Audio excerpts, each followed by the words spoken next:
батареялары әлсіздеу қадағалаңдар. Осылай балалар отырып, тек қана көйлекпен отырып тоңып қалады ғой. Осы сынып модификация жағынан, техник материалдық жағынан толық қамтамасыз етілген бе? Қамтамасыз етілген, иә. Биология сабағын ағылшын пәніне берудің мүмкіндігі бар. Қай университетті бітірдіңіз? Осы жерге келгенде сізге әлеуметтік қолдау жасады ма әкімдік? Үй мәселесін көтерме, сыйлықсын төледі ме? Я осы жерге келгенде міндетті түрде 100 МРТ подъемный алды және үй сатып алды. Как у детей настроение на учебу? Отлично, спасибо. Вы по iPad, все, да, у вас? Сетевая игра.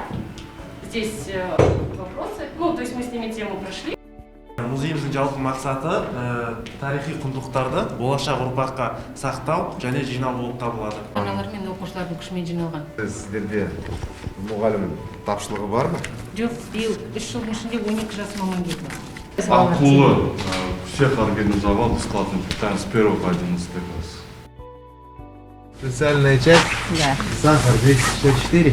Реальная цена? Реальная Или цена. перед нами поменяли? Нет, не перед вами. Мы со статфонда получили все это. Картофель есть? Картофель вот 90. Ауылда жастардың саны 400-ге жуық. Осындай орталық ашып берді бізге, креативті жастар орталығы деген.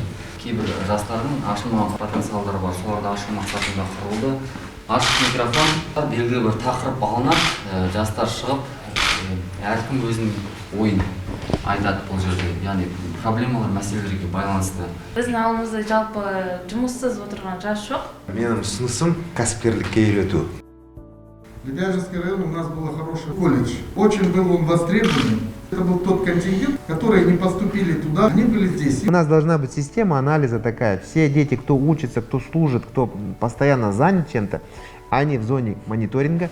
А вот эта категория, которая НИТ говорим, да, без работы, без учебы, мы должны с ними уже адресно работать. Сельские колледжи, они должны стать теми центрами, которые должны дать им эту возможность.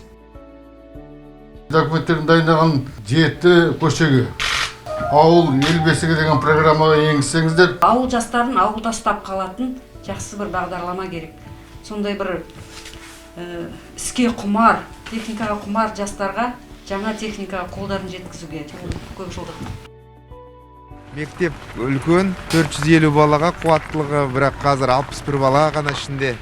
Жылу беру мәселе, бәрі толық осы инфрақұрылым бюджеттің қаражатына келіп отыр. Бірақ тиімділігі ары қарай болу үшін мына жерде басқа үйірмелерді, жастар орталығы ашып, оны ойластыру керек. Бізде сабындық проблема болып тұр қазір. Сенокошение земель нету.